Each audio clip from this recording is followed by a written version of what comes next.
Van Hook, Brant Murray. Nan Lebanon. Erin Nelson serving as town manager. And today is Mayor. November 8th, 2022. So next is the approval of the Bluff Town Council regular meeting minutes of November 1st, 2022. Has everybody read them?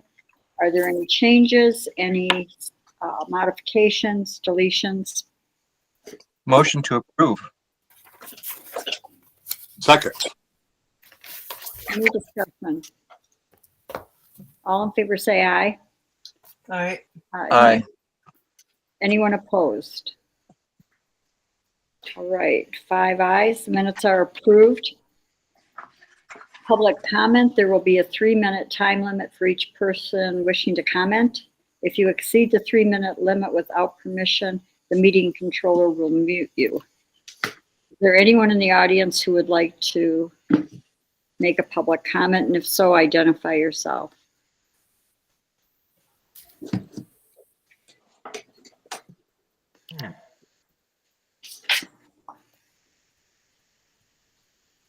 Because we have 2 different presenters, I'm going to go ahead and get started. If somebody logs in a few minutes late and wants to make a public comment, I give them some leeway after the presenters. So I see that John Hatterley is on. He's our from our auditing company, and I'm just going to turn it over to John to talk about the 2022 fiscal year audit. Okay, you guys ready to fall asleep? Gee. Who's Linda? Are you in charge of the thing? Can I share? Oh, yes. Oh, I'm not in charge, but someone. You should be able to. If you have any issues, let me know. But the little up arrow at the bottom should present now. Yeah. There you All go. right. Can you guys see it? We can see you. Thank you. Can Okay. you zoom it a little bit? Yep. Maybe. There we go. There he Is is. that big, Perfect. is that big enough? Yeah. Yes, Scary. it's good. Okay. So you can see over here on the side. I'll just go over our reports first, and then I have a communication letter that I have to go over with the council. So we finished the audit. It's actually been done for a little bit. We've already met with the mayor and a few others and kind of went over everything and discussed a few things. So now we're presenting it to the council as a final product. This letter that's on the screen right now is our audit report. It has changed from last year. They reformatted it. So now it starts out with your opinions. I guess everybody, they want to know what their opinion is, so they put that first. It used to be at the bottom of the first page, but this second paragraph right here, you can see that in our opinion, the financial statements on the financial statements is an unqualified or an unmodified opinion. That's a clean opinion. I don't know why accountants have to unqualify something or unmodify something to make it good, but whatever, we're backwards. So the basis for our opinion, so we have to follow certain standards, both with auditing standards accepted in the United States, but also government auditing standards. So there is a difference in what we do in a government audit versus what we would do for a nonprofit or a for-profit business. We'll talk a little bit more about those when we get to some of the other reports. Your responsibility. So the responsibility of the town is really for the preparation and fair presentation of the financial statements. And Polaris, your software, actually drafts the financial statements, but ultimately the town's responsible for them. It would be the same if we drafted the financial statements. There's certain independence lines that we can't cross, and one of those is making management decisions. So sometimes when we draft financial statements, then we'll ask questions on how things need to be allocated, because ultimately they're your financial statements, and then our job is to provide an opinion. The second paragraph there is a new one that's in the audit report this year, and this just, as you're preparing the financial statements or as you're doing the daily financial process throughout the year, if there are condition or events that that either alone or together that raise substantial doubt about your ability to continue as a going concern, then you are required to do an analysis to A, identify what they are, and B, how you're going to overcome that if possible. And that is typically from the date that the financial statements are issued. So normally our audit report date, so 12 months from today, if there are issues. Our responsibilities for the financial statements, like I said, we have standards that we have to follow. These bullet points are new in the audit report this year. Not that they're new to our audits, but now we have to disclose them as part of the audit report. We just have to exercise professional judgment and maintain professional skepticism. So I explained that the best way is that, we trust that you guys are doing a good job. In my experience, most people want to do what's right. They want to do their job the best they can. Obviously, there's mistakes that happen sometimes, but everybody's trying really hard to do their job the best. So we're not coming in to say you're doing things wrong and we're going to give you a whole bunch of findings. We trust what you're doing, but we have to verify. So our job is to verify what's in your financial records. We have to identify the risk of material misstatements in the financial statements. And we'll talk a little bit more about risks in the communication letter. I know that's a horrible way to present, is to say we're going to talk about something later, but I promise we'll get back to that. We have to look at your internal control. We don't give an opinion on your internal controls, but we make sure that you have controls in place, and B, that they're actually operating. Use of accounting principles, that you're doing things the right way. And all of this is not to say that you're kind of on an island and you have to do it by yourself. We're more than happy. And I know Mayor and Linda know that they can contact me at any time and talk through things, and we can help you guys implement new accounting policies. If new things come out, or if you have questions on the way you're doing things, we're more than happy to help. We just can't do it for you, obviously.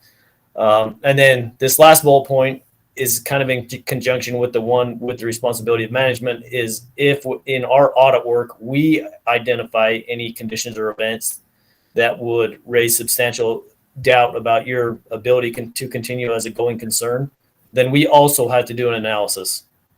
And the first thing that we would ask is, we would ask for your analysis of the same situation. So we would, expect that you have already done an analysis, or will do an analysis before we do our analysis. Because part of our analysis is really what the town's going to do to overcome that. There weren't any issues that we noted, no concerns. We just have to disclose that to you. Let's see. Require supplementary information. Just remember that there's parts of the financial statements that don't fall under our opinion, and that's the management's discussion analysis that immediately follows this audit report. And then there's a section called required supplementary information that contains your budget, budget to actual with the general fund. Those do not fall under our opinion, but they're required to be with the financial statements because they give them more readability and more understandability. Just remember that they don't fall under our opinion. This last paragraph just states that we've done our audit in accordance with government auditing standards, and we issued that report. So now I'm going to speed up and I'm going to go clear to the bottom of the report. So this is the second to last report in your financial statements, and this is the report that we issue in accordance with government auditing standards. So this report just says that we look at your internal controls over financial reporting, and if there's any significant deficiencies or material weaknesses that we identify, and really the definition of those is either a control weakness or a control deficiency, errors that continually get made usually result from a control deficiency. So if they're significant enough to where the financial statements are materially incorrect, then that becomes a material weakness. If they're significant but not material, then it's a significant deficiency. And these are things that in the normal course of you guys doing your financial processes on a daily basis, you're not catching these mistakes. There wasn't any items that we would be required to report as part of this letter. So I'll skip to the next one. The last report that we issue is our report to the state auditor. So we had to look at these areas here: your budgetary compliance, fund balance, restricted taxes, fraud risk assessment, and then the governmental fees. We look at your compliance with those areas, and then we give an opinion on your compliance as they relate back to these entities or to these areas. So we look at very specific areas, and that's what falls under the scope of our opinion. This is not a pass on, following the rest of Utah State Code. One of the ones that we used to look at that I don't know why they took it away, because I feel like it's more financial statement related, is your ability to deposit money within 3 days. So if somebody brings in cash, that should really hit the bank within 3 days if possible. We don't test that anymore, but that doesn't excuse the city from, or the town from, following that code. So our opinion is specific to these areas here. All right, let's see. The rest of the report, once again, it just says that we look at your internal control over compliance. So we have the town fill out a control worksheet that identifies their controls, and then we review those and we test those and make sure in our test work that that's actually happening. There weren't any compliance issues that we were required to report as part of this letter, nor were there any immaterial. So giveaway, there's no findings this year in the audit. So if you're expecting findings, then sorry to disappoint you. All right, so I'm going to switch over to not that one. All right, so our communication letter with you guys. So the first part just talks about our responsibilities in the financial statements, and we've outlined that in the engagement letter, as well as our scope and timing of the audit.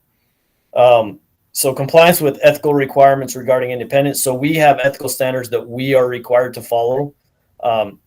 And it's my job as the partner to make sure that my team follows the ethical requirements, as well as being independent, as well as our firm. So that onus is kind of on us, and we have to communicate that to you, that we have controls in place to make sure that we can be independent. Significant risks. I told you that we'd get back to significant risks. So as part of our communication, now we have to communicate to you as a council the significant risks that we identified in our audit.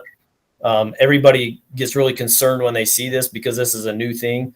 And actually, if you want us to, we can actually report on this in the audit report, but I have yet to have anybody want to have what their significant risks are in the audit report.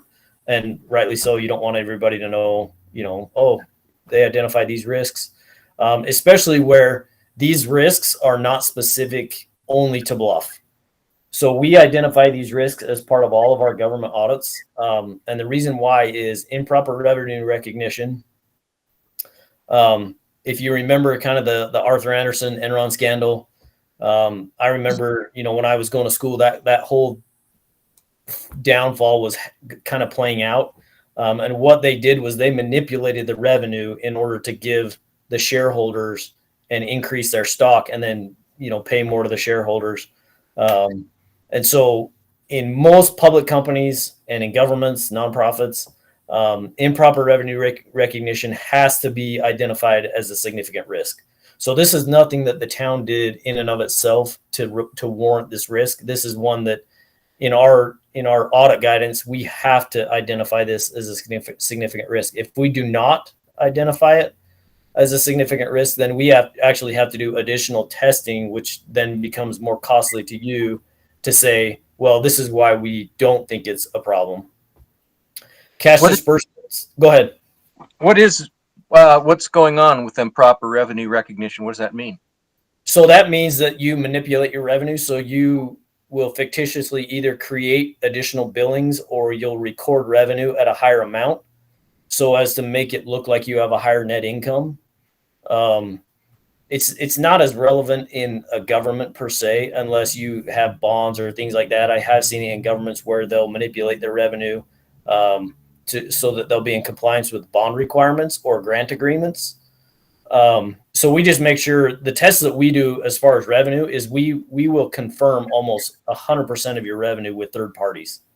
So we make sure that whatever is recorded in your system is actually the same as what somebody else has said that they're paying you. And if yours is significantly higher, then that's when we'll do additional testing and say, okay, why are they recording a higher amount if the state says they've only paid them this, but Bluff is saying that they collected $1 million, when in reality it was 700,000. And so we'll start looking at specific checks, specific deposits, it's transfers, things like that, to make sure that, things are being recorded correctly. So that's the revenue recognition, is increasing or inflating your revenue to have a higher net income, to either be in compliance, or, if you're a public company, it's to raise the stock price of your stock to make shareholders happy, things like that. Cash disbursements. So cash disbursements, we identify as a significant risk in every government entity. And the reason being is because you are dealing with public funds, then the way you spend that money is a significant risk, just because we want to make sure that you are spending it appropriately. You set a budget every year and it's approved by the public, and there's certain grants that you get that you have to spend it a certain way. For example, like your Class C road money that you receive, you have to spend that on road expenses. So if we see that your road expenses are only $10,000, but yet you've spent $100,000 of that money, then we start looking, okay, how did they spend that? And if you're spending it on, like a new park, then that's an inappropriate cash disbursement. So then there'd be issues there. Another reason why this is identified as a risk is because when I have been involved in either taking over an audit where there has been fraud or that we've found fraud, it's typically somebody spending money inappropriately, not for a government purpose. So if you guys remember, there was a town in southern Utah where the clerk was actually paying her kids utility payments, and they actually lived out of state, but she was basically paying a lot of their personal expenses with city funds. And so the mayor is actually the one who was involved and caught it. And then 6 months later, the mayor was doing the exact same thing. So she got in trouble for committing fraud like 6 months later. So it was kind of a bam for that city. But that's why we identify it as a significant risk. And then potential management bias, financial statement estimates, and then the ability to override controls. So where you guys have Dave Sanderson involved, the ability to create a journal entry. So whoever has the financial records, all of your financial records should be based on transactions. So if somebody comes in to pay a fee, then that transaction is entered into the system. Or if, let's say that you owe a vendor money, they're going to send you a bill. You enter that bill into the system. That's a transaction. So that records the expense and records a liability. And then when you pay that bill, then it credits cash and it debits that liability. So then that cash goes out. So everything in your financial system should be based on a transaction. If you find a mistake, then you have to correct that. And the way you correct that is with a journal entry. And a journal entry is bypassing that control of the transaction happening in the system. So, if Linda decides, well, I'm going to post a journal entry, or Dave posts a journal entry, he's going to hit two accounts they're not based on transactions. It's just putting an amount in one account and taking it out of the other account. So in order to correct mistakes, you have to have that ability to create journal entries. The inherent risk with internal controls is by also having that authority to override controls, you can then manipulate the financial statements. So you can create a journal entry that manipulates your revenue, or you can manipulate cash disbursements. You can hide things by creating a journal entry. So that's why that's a significant risk. So all of these things, we identify specific tests that we perform, not only looking at your financial statement balances and your disclosures on which our opinion is given, but with these risks, we have to identify specific tests that we have to perform to address these significant issues, and come to a conclusion that, hey, we don't find that there's any issues. So does that make sense? So there's nothing really that the city or the town did in and of itself to warrant these. These are just significant risks that we have to identify as part of our audit. And that's not to say that in the future there's not going to be additional risks if during our audit we find control deficiencies. Let's just say over your capitalization policy, so you're incorrectly capitalizing assets, and it's significant, then that potentially could become a significant risk in your audit because your financial statements could be materially misstated because of those errors. So that becomes a significant risk. Then we have to do additional testing. All right, accounting estimates. Just remember that there's always estimates in the financial statements, and over time those estimates can change. We just talked about fixed assets. If you purchase something and you decide, well, we think it's going to last for 50 years and it's a car, then you depreciate that for 50 years. But if you say, well, we think we're going to expense it all in 1 year, and let's say that car costs $50,000, if you expense it in 1 year, that's a $50,000 hit to your bottom line. But if you say, well, it's going to last for 50 years, then it's only $1,000 every year. So you have a huge financial swing in how you estimated how long that asset was going to last. So what we have to do is we come in and we look at all of your capital assets and say, okay, this is a building, this is equipment, this is the normal required number of years that you have to depreciate, and we make sure that your estimates are consistent over time and that you don't have large swings of data and that you're not changing the way you estimate year over year. The benefit of that to you in our looking at that is you don't have these up and down swings of financial data, so that you can plan for the future based on historical data. If you have big swings of financial data, you look back and you say, well, somehow we lost a whole bunch of money this year, but then we had a huge profit this year, and then we lost a bunch of money. So you really can't plan for the future because these estimates that are built into the financial statements are causing your financial statements to go up and down. So we just have to make sure that they're consistent over time, and the methodology behind them is consistent as well. Significant difficulties encountered during the audit. We don't have to report any significant difficulties. It actually went really smooth. It's nice to have Dave involved, and Polaris. Your staff gave uncorrected and corrected misstatements. This is if in our testing we recalculate or we get a confirmation from a third party that's significantly different than what, if they're small amounts based on our materiality levels, then we will accumulate those, and then we'll ask the town, okay, here's the differences that we had. This is how we came up with our balances. If you agree, then you can make these adjustments. If not, then it's not material. So we're not going to require that you make those journal entries. If they do occur, then we just have to make a list of them and report them to you as a council. Disagreements with management. There weren't any disagreements with management that we need to report.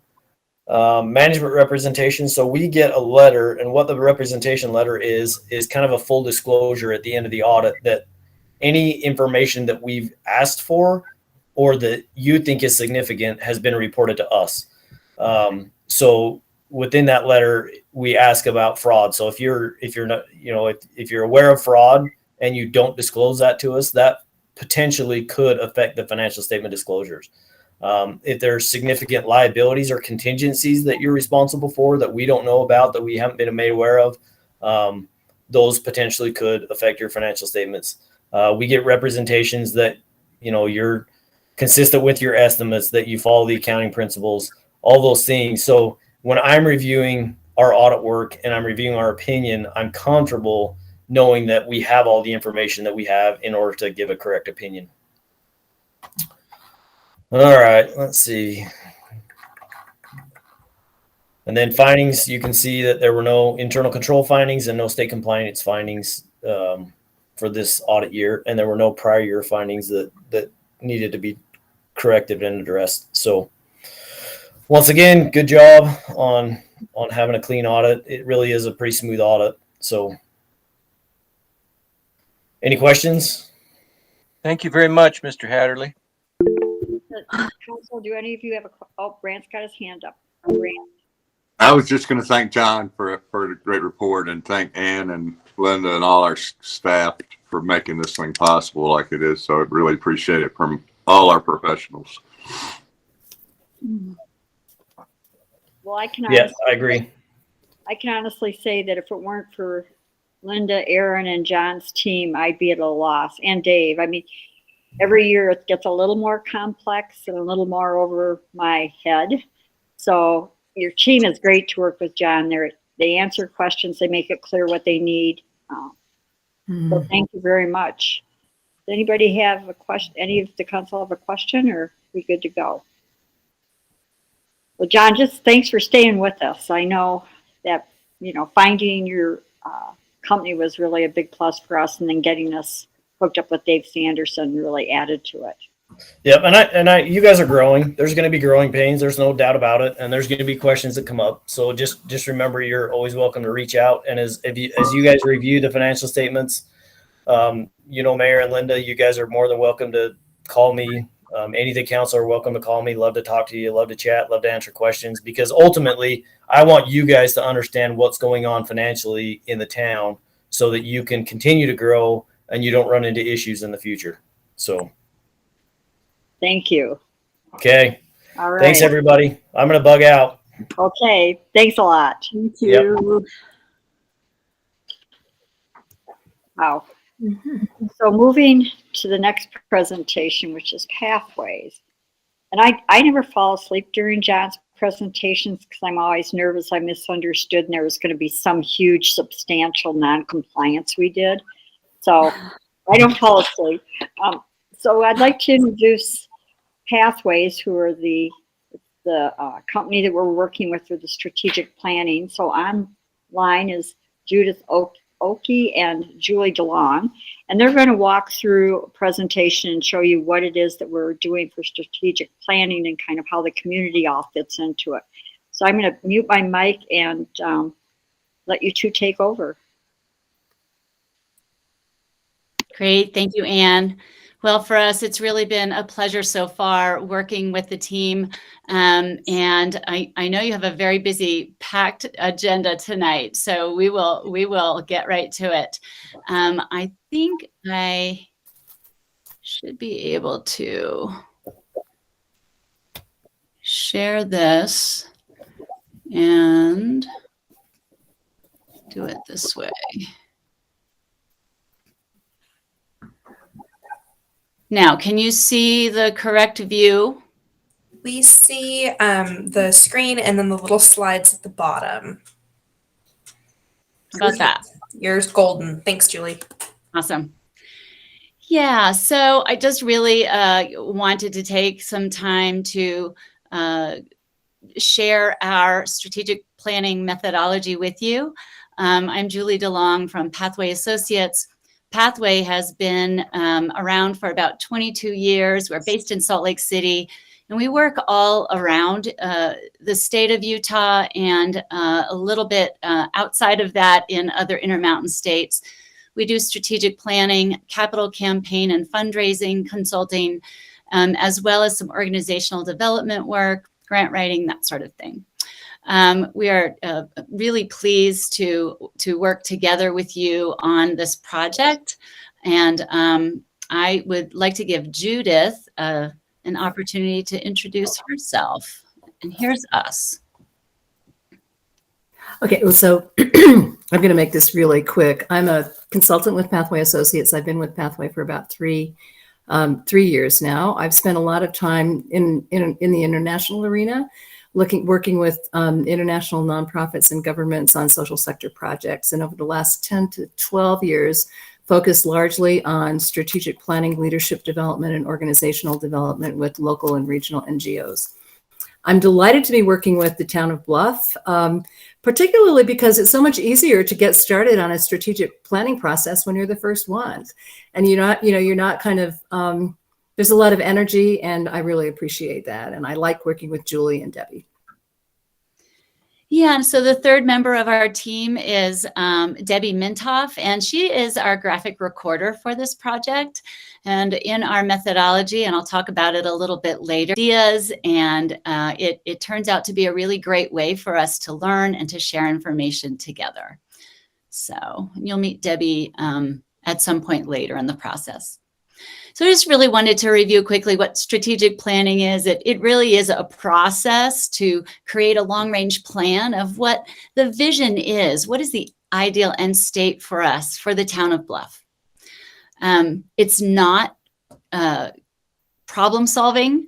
What we need to do with strategic planning is really look at what that vision is. And then instead of going through what we might consider a problem solving effort, we really figure out what that end state is and then build something that makes sense to get there. And that's really part of our methodology and the way we think about strategic planning.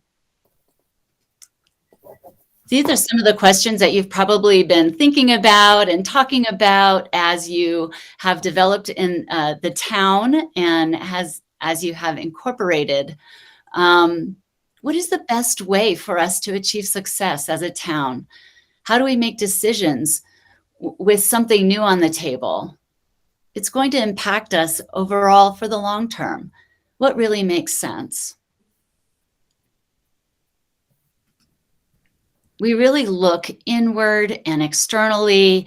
We really take in a lot of information. We do quite a lot of interviews and surveys, and we really develop an idea about where we are, what is our current state, and then what does that end vision look like? What is the vision for this town based on what everyone has told us? And then in our process of meeting with many of you, we take time to work through what those key initiatives are and how we prioritize that and how we end up getting to our final plan.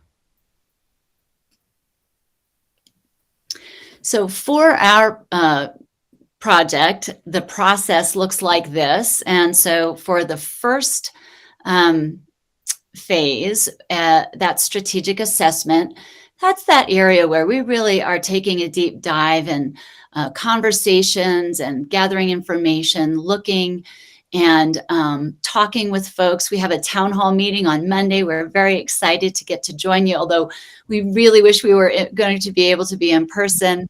But I think having those conversations and letting the community really talk about what's important to them is super important. And we'll be making sure that everything is recorded and that we are taking excellent notes as we go. And all of that will be part of the strategic analysis. The next part of our work is going into strategy creation. And that's a really moving from strategic assessment to the creation, where we spend time together with a core group of key stakeholders in the town and spend time working through what those initiatives will be, a full one-day process, and then a long meeting. You may see along the way, there is those dark circles with a brain, a head in there. The first one is a handshake, hello. And the design team is really that core strategic planning committee that we do regular check-ins with along the way. And I'll talk a little bit more about that in a minute. So after strategy creation, we move to the initiative development phase, and that's where small groups are put together to work through individual initiatives that are determined. There will probably be 3 or 4 key initiatives that come out. Key initiatives that come out of the strategy creation session. And so in small group over about 6 weeks or 8 weeks, those groups meet and work through some of the things that need to be in the plan. And they identify really core strategies and priorities and things that have to happen in order for us to be successful in our plan.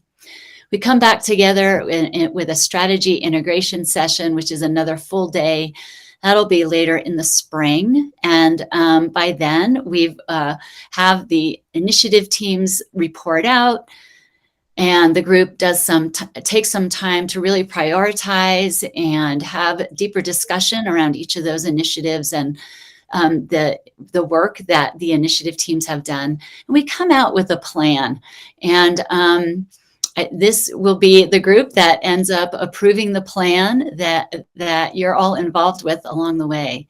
So are there any questions about the workflow for this project? This is kind of a lot to take in on this one slide, but I think it's helpful.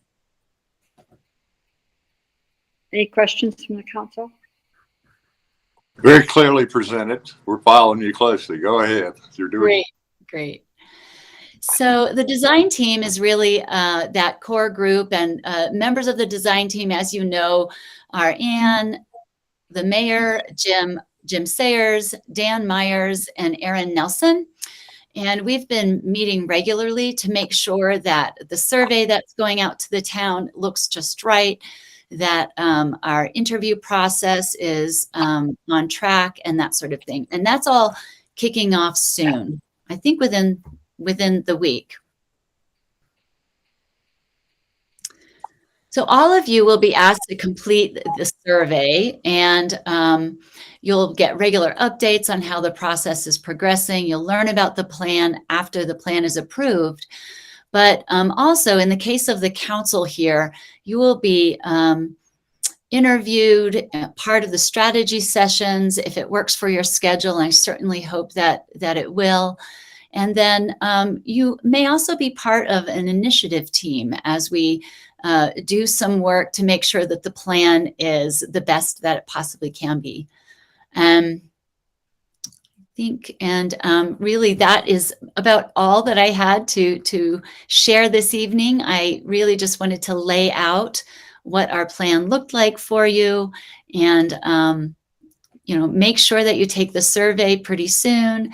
And then we will be, Judith and I will be scheduling those interviews with you, which are going to happen here in the next few weeks. So council, any questions or thoughts on what this process looks like? Erin. I just wanted to remind folks, as Julie mentioned, we do have the town hall happening on Monday, November 14th from 6 to 7:30. We'll be able to host this in person and virtually, so you can attend from anywhere. And Julie and Judith will facilitate that for us. And then the survey is live on our website right now. I just launched it today, but we'll also follow up with community members via email sometime later this week. So definitely keep an eye out for it.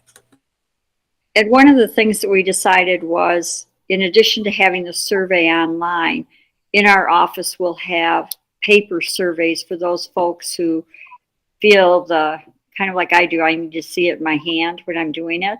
And so we'll have those available. Erin, unfortunately, will be doing her virtual time starting pretty soon, but if you can't catch either Linda or myself in the office, just shoot us an email and we'll make sure that you get the survey in paper. And again, the 14th is Monday.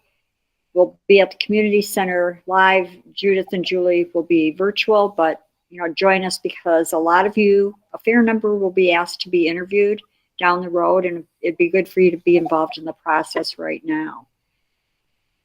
Jim, Linda, Lou, Brant, anything? Thanks a lot, Julie. Thank you very much, Judith. One question for Julie and Judith. What should we expect at the end of the process?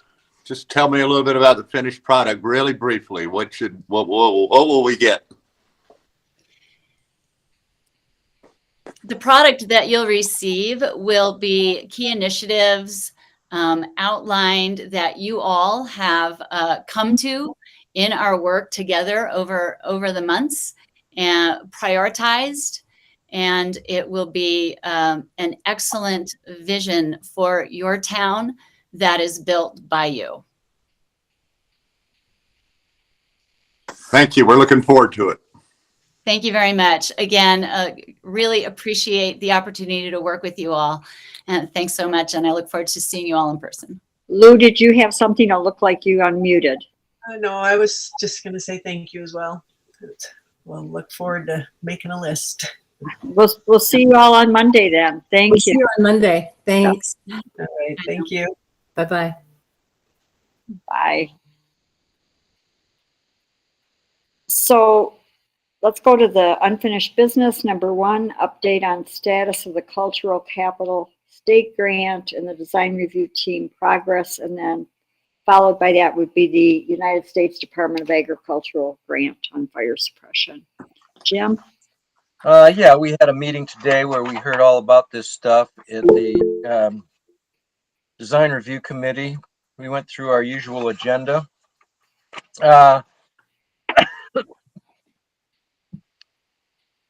The bank account that's right at the top of the agenda always, this is in process, and it's a complex process. It's a Zion Bank process is actually the process, but we have everything on our end that we need to have except for the signatories on the account, but everything's going forward very well on that front.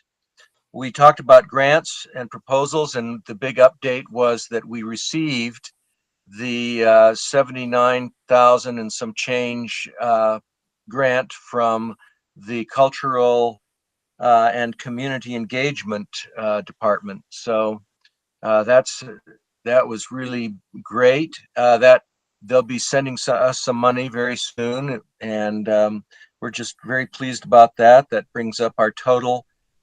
We talked about it a little bit, that there's something between 65 and 90,000 that UDB has got from NDN. And we're also looking very closely, and the mayor can tell you a little bit more about that, at a USDA grant. And the mayor has enlisted Holly and Jed Rogers to look into this. I think it's a gratis effort. They know a lot about grants, and they're going to do it just as citizens. So we hope that bears fruit as well. So we talked somewhat about Eccles. We really talked about the project over at the school, and talked about whether it should be just one big fat project or break up into pieces. And everyone agreed that it should, well, most 3 or 4 people agreed that it should be all one big giant project. So no information from Adrian on recycling, no information on the playground. The request to require shelves is off the table. And we had some security issues out there last week. Apparently, some people put some locks on that were illicit, and they were cut off. And the mayor went ahead and got the whole building and everything rekeyed. And she's the only one with the keys now. So, it's going to be really safe. Just a bunch of stuff, Mayor, but go ahead, shoot. I don't think you missed anything other than Linda and I do have the keys, and Aaron is working with us to have everybody sign a document that says they received a key. It will also indicate you're not going to copy that key or give it away. We think that's where the problem came in, was someone got a key that was not supposed to copy it, and then it got copied and passed around. So we're really pretty hopeful on the USDA grant. We just have so much going on that I couldn't find time, and Jim didn't have time, couldn't find time to be writing one more grant. And this is a grant that we may very well get at least somewhere between $1 and $50,000, and isn't as complicated as the CD. Did a great job on this grant and getting $80,000. But for anybody listening to this who thinks, $32,000 on pathways, and what are we getting for our money? One of the things we got for our money is they turned Jim on to that grant. It was a short turnaround time. And so in my mind, they're totally responsible for getting that information to us, because it wasn't on our radar. It was kind of a buried grant, and Jim got right on it. So between pathways information and Jim's, I think we've well spent our money getting that contract with them and getting the information that they're so in touch with. They also I had a little over a week to get that done, and nothing like focus to actually finish something. So it was, thanks to Pathway for mentioning it. And they mentioned another grant today in our meeting. So hopefully that'll be rolled out and will be something Jim can pull together with the same information he's got on these other grants. Yeah. Any thoughts or questions on the grant process? All Thanks right. for doing that. Yeah, thanks for doing it. Well, Yeah. it's moving finally. I feel like we've got a little momentum here with Yeah. it. Yeah, it'll come together. So Luann and Molly Schmidt are on for the update on the CIRD, and then we'll talk about the active transportation plan, and then Lou will cover planning and zoning. Okay, yeah, I'll just give a quick little introduction. In February of 2021, Molly Schmidt and Adrian Caesar brought to the town council a grant possibility, and that was for this, what we call CIRD now. In March, it was submitted through the town of Bluff, and then in May, I announced the award was given to the town of Bluff. And then in October, we have finished up, and Molly was one of 3 people that was chosen to do a 5-minute quick pitch of the 16 of us towns that were spread across the country. And so she has this, it was a 5-minute, they call it a 5-minute quick pitch, and I believe that's what she's got on tonight. She's sharing her screen at the moment. But anyway, I wanted to thank those 2 for bringing that opportunity to us. And it was really great training, and it's brought us to the point of having a new committee on the active transportation committee. So anyway, Molly's on and presenting, so I'll mute and let her have at it. Great. Can everyone see my screen here? Yes. Yes. Great. All right. Well, Luann gave some quick headlines, so I won't go too deep into it. But just a reminder of the Citizens Institute. It's a leadership initiative of the National Endowment for the Arts. It focuses on communities population of 50,000 or less, which is definitely Bluff. It brought together a cohort of 16 different communities across the country to learn from each other during online peer engagement activities. We originally applied for this grant opportunity as an idea to revitalize a section of Route 191 that runs through Bluff as walkable, culturable, and economically viable Main Street. After this workshop, what we really kind of narrowed it down to was a non-motorized, safe bicycle and pedestrian route through Bluff that connects to the Bluff River Trail, elementary school, businesses, and historic assets of Bluff. And obviously, as we work with Bike Utah, I'm sure this statement will evolve a little bit over time as well. So I was invited to give a quick pitch about the town of Bluff, what we've been working on. We were 3 of 16 communities to present. This was a culmination of 20 plus meetings and trainings around community engagement and developing a community project.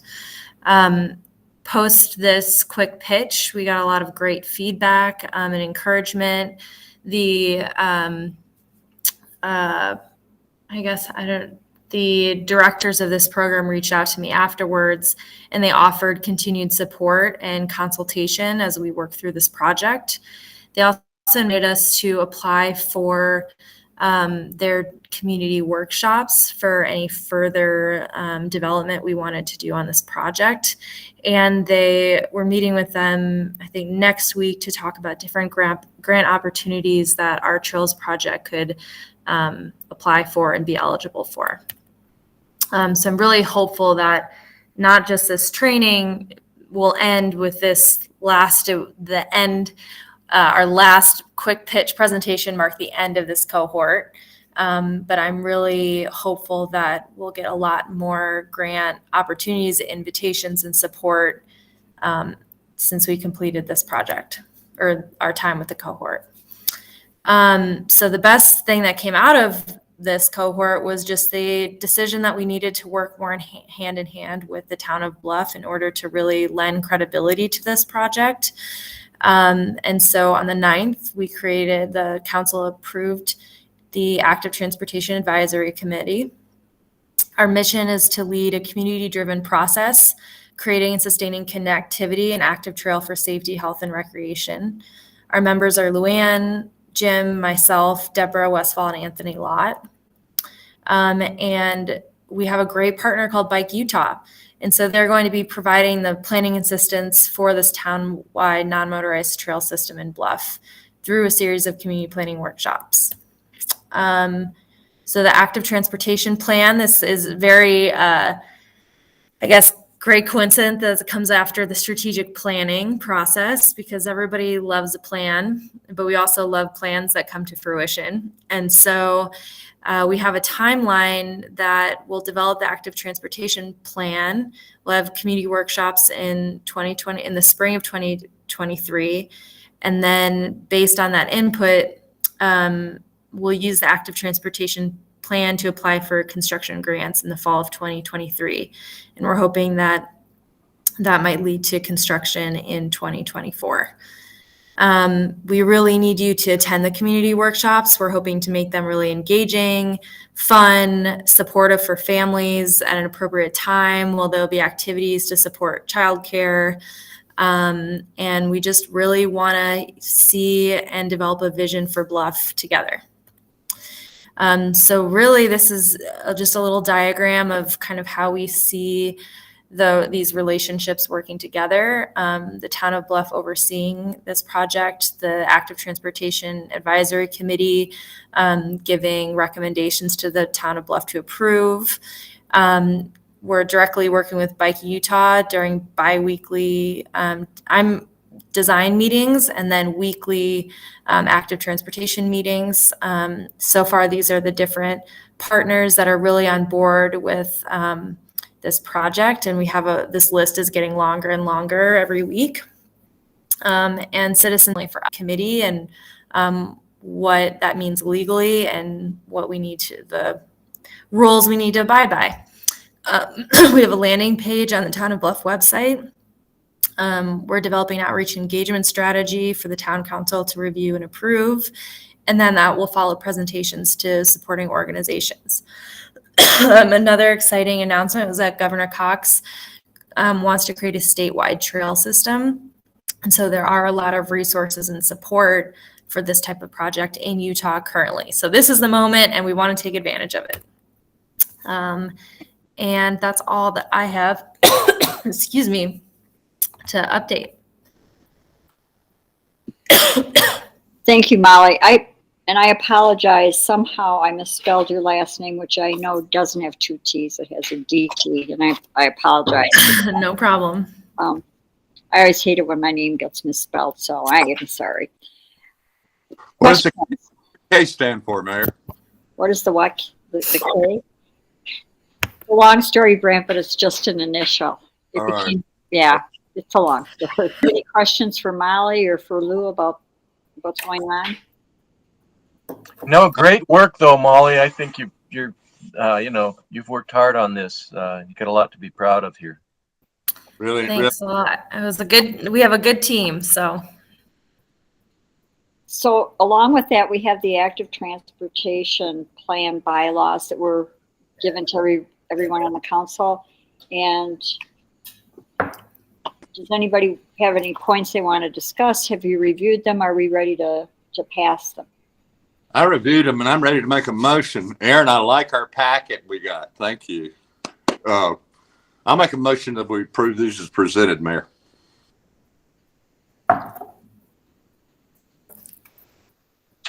I'll second. Any discussion on this? Anything you want changed?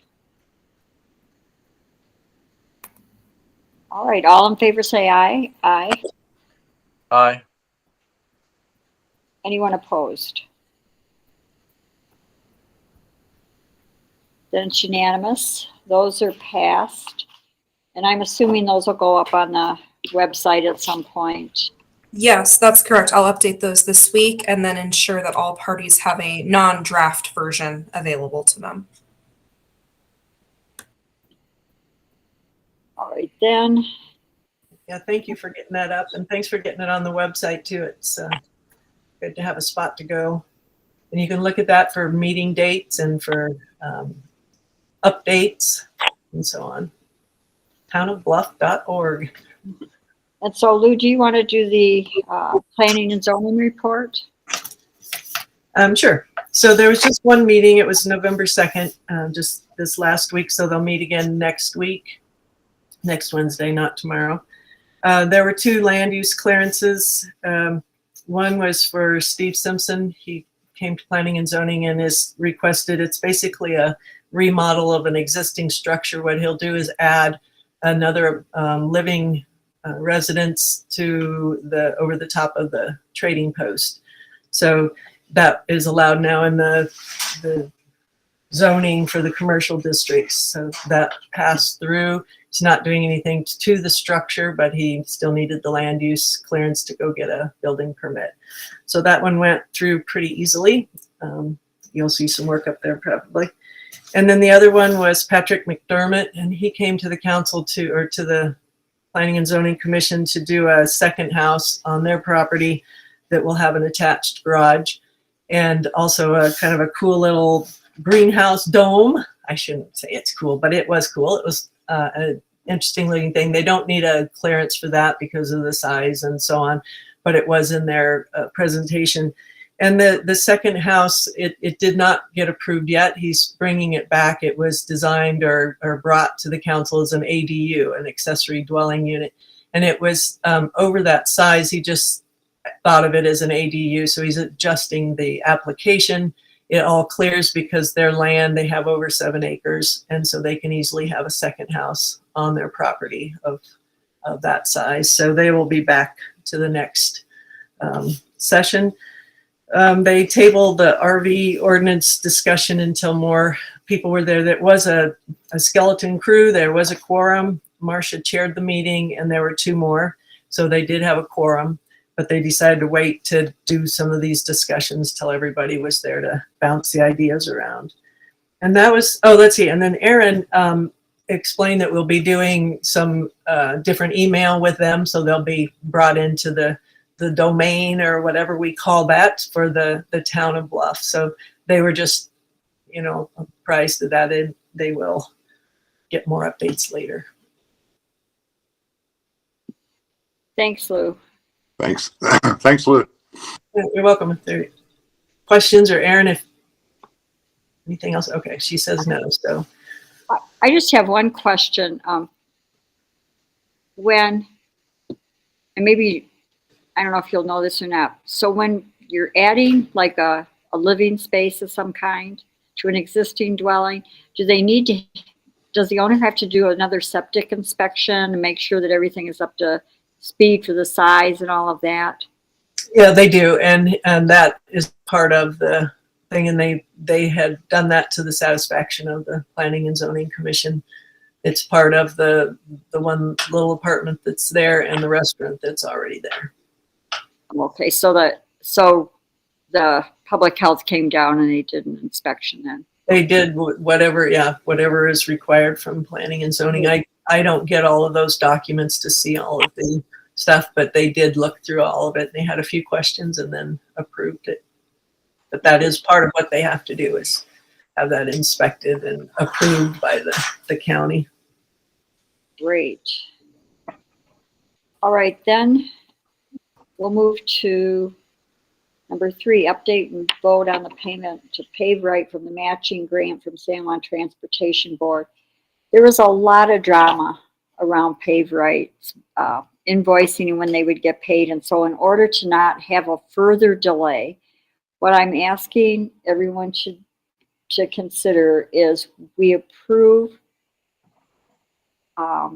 Linda writing the check and tendering it to Pave Right when the funds are received from San Juan Transportation Board, rather than waiting for another meeting, which will be getting, the Transportation Board will meet, I think it's the 14th. And so if they approve the invoice for, I think it's $37,500 for the matching funds, then the funds will come to Bluff at some point to the town. And then at that point, I would like to throw out that we can pre-approve Linda writing that check for whatever the amount of the matching funds are, that should be up to $37,500. for that, Mayor, right now. Okay. So Brant, you're saying that you're making a motion to pre-approve Linda to write the check up to the amount that we receive from San Juan matching funds. Correct. Second. Any discussion? All right, all in favor, say aye. Aye. All right. Aye. Anyone opposed? Right, so when the funds hit the account, then Linda can go ahead and pay that invoice. And the work is great. Michael Havocan was pleased. I think Lou rode around as well and was pleased with the work, so. Yep, we're happy with it, and thank you for approving that check. Appreciate that. Well, thanks for working with them. You did a good job, you and Michael. Then number 4, I met with, let's see, Nicole Gaddis and Jake Palma from the Monticello field office of the BLM. If you recall, when Amber Johnson left, we had a number of projects going on, and then the management at the BLM in Monticello, well, everybody was on pause at the BLM with the change in the Bears ears and administration for the last year. So I had an opportunity to sit down with Jake and Nicole and went through kind of a checklist of what was on our radar. And a couple of the things that came up were the BLM is totally aware of the solar eclipse in October of 2023. And they are also working on enforcement issues. Right now, they're not as focused, or maybe not focused at all, on the issues of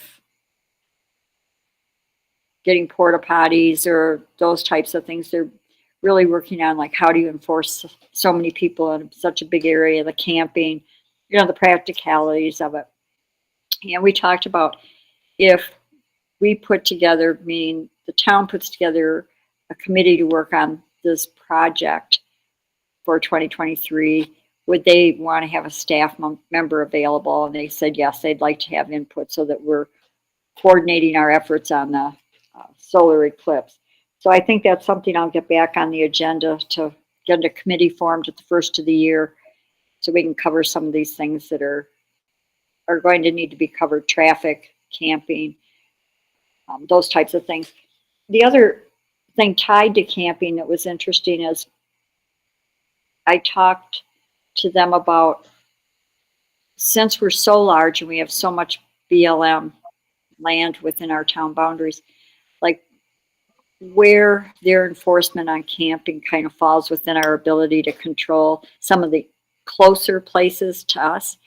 And Jake said a good place to raise that would be in the Bears Ears management team that we have representation on, is to look at what camping is within our town boundaries that we might have a concern with, and would we want maybe some restrictions put on the ability to camp in those areas, or some kind of signage, kind of work through the bigger picture.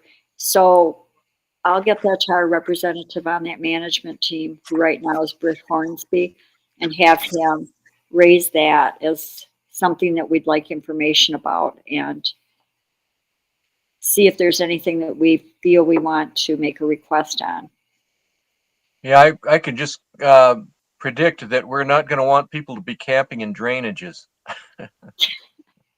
Okay. I mean, you have to say it, You'd think people would know, but it's better to state it.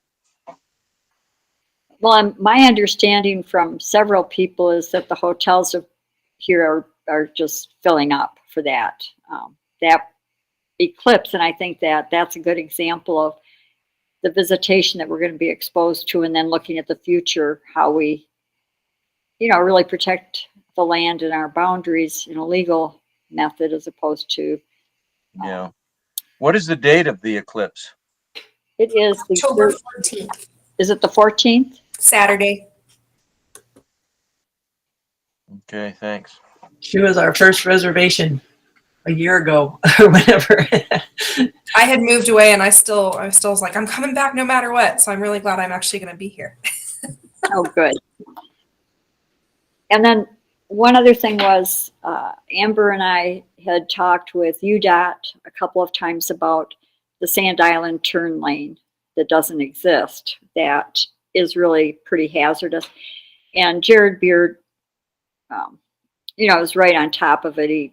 They drove out there. They looked at it several times. They've been out there recently and looked at it. It's a lot of money to put a turn lane in, but there are some alternatives, ways of structuring the highway out there. And again, Jake and Nicole thought that was a great project to be partnering on, and they're going to go back and talk about it again, how we bring that to the forefront for next, within the next year or two, so that somebody doesn't get T-boned coming out of Sand Island or going into Sand Island, since there's so much traffic during the season.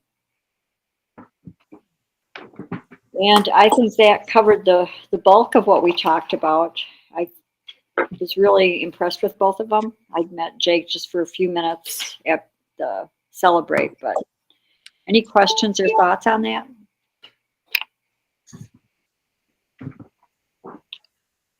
All right, so number 5. Erin, did you want to add anything?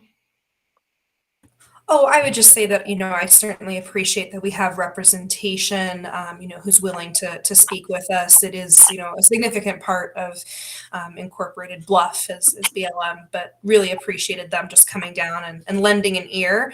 And they do seem very responsive to the concerns that we brought to their attention. Yeah, they were. Moving on to number 5. One of the things, well, I'll just say discussion of the need for additional insurance by renters of the community center or Fire Mesa Kitchen. When we inherited our property from the Bluff service area and we took on their contracts for rentals, Linda worked on making some revisions with our manager of the community center. So we have a number of different contracts, occasional use, longer use, the kitchen. And when we went to the Utah League of Cities and Towns on the First Amendment discussions, one of the things that came up was this idea of all or nothing. And one particular area came up about insurance and requiring insurance on one type of activity versus insurance on another type of activity. And they reminded us that our liability insurance, whoever your carrier is, carries all those kinds of insurances, so that when you're renting, you're letting people on your property, they're already covered. So we're actually we may be requiring folks to get additional insurance when we don't need to. But even more importantly, we kind of pick and choose when someone has to get insurance. And we've used, some subjective kinds of ideas, like this would be more likely to have a need for insurance because they're cooking in the kitchen, kind of thing. So I think we need to have a discussion about that at the next work session. And just right now, I've asked our manager to just suspend requesting additional insurance until we can talk about it further. And if there's something that she thinks should come to our attention, she should get it on the agenda. Jim, it looks like you're thinking. That's an illusion. I'm not thinking at all. Okay.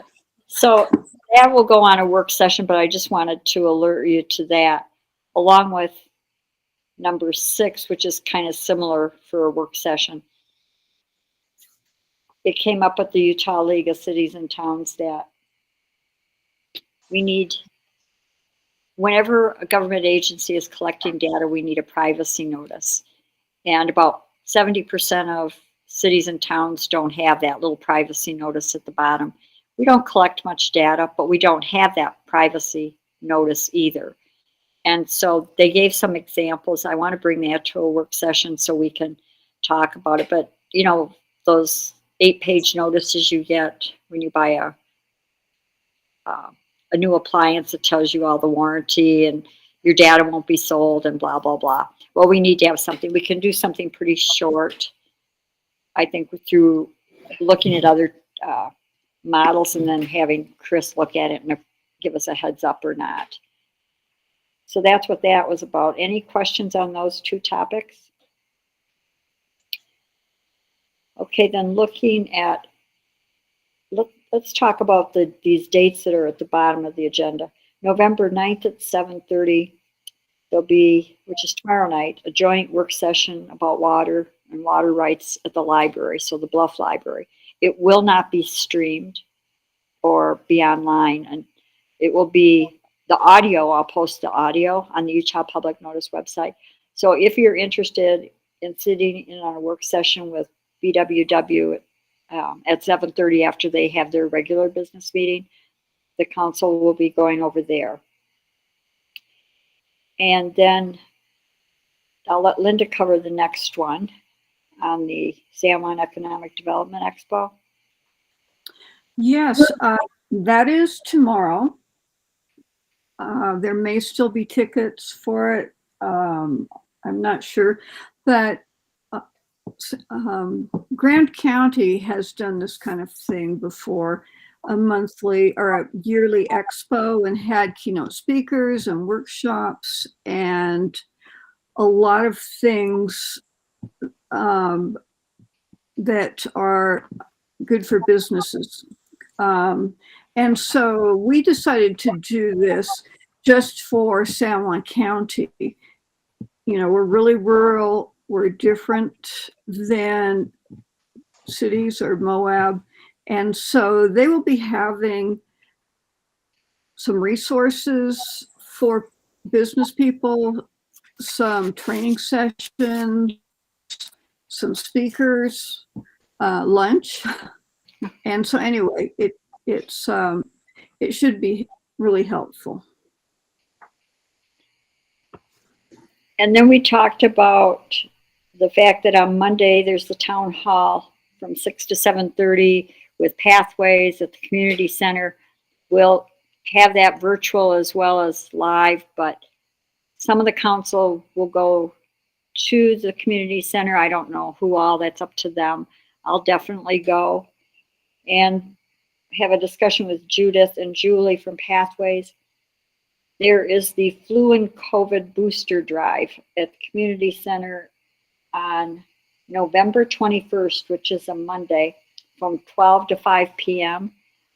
So we'll put up a poster and probably do a blast when we get closer to it, but they are doing the flu vaccine and the COVID booster at the same time. So bring your insurance cards and identifications and all the usual stuff. So moving to other, does anybody have any other? I would just like to do a little, there's nothing that we're involved in specifically, but with the water, Gary Giannini from Fort Lewis had signed up a student to do some research on finding the sources of arsenic in our water. And they're out in the area right now working on that. And just to let you know that that is actually in the process. It wasn't dropped off. It's the student's name is Chandler. I don't know his last name, but anyway, he's working on it. And at some point we'll probably have some sort of thesis report to share with the town. Anybody else have any other? Today's election day. Speaking of which, I've been called a couple of times this evening because the San Juan County representative picked up our ballot box today, and there is now some question as to whether or not the ballot boxes should have stayed in the respective offices until 8 when the polls closed. We had people come to the community center to put their ballots in the ballot box, and the ballot box had already left the community center. So I've had a couple of official calls about what happened and how it happened. If you are listening to this and you are one of those people who came to put your ballot in the box and you want to be heard that you were unable to do so, would you please let me know or send me an email so that I can connect with the officials? If you're willing to share your name, they would like to know a little more detail, like when did you come approximately, and where did you have to go to vote, and was it successful? Because Blanding, in the course of Aaron and myself being in the office and fielding these folks coming in who couldn't put their ballot in the box and couldn't vote, Aaron called Blanding, and my understanding is people in Blanding thought they could vote in person, so they came to the city offices without a ballot, and it was only a ballot drop box. It is also possible from the information that's out there that whoever was in charge of picking up ballot boxes may have been picking all of the ones up at, like, kind of doing a circle.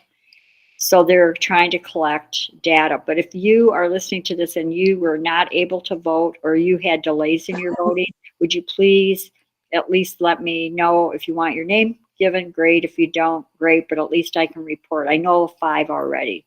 So any questions? Thanks for the vigilance, Mayor. Yeah.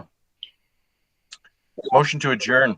It is 7:20 p.m. Second. All in favor, say aye. Aye. Aye. Aye. Thanks, everybody.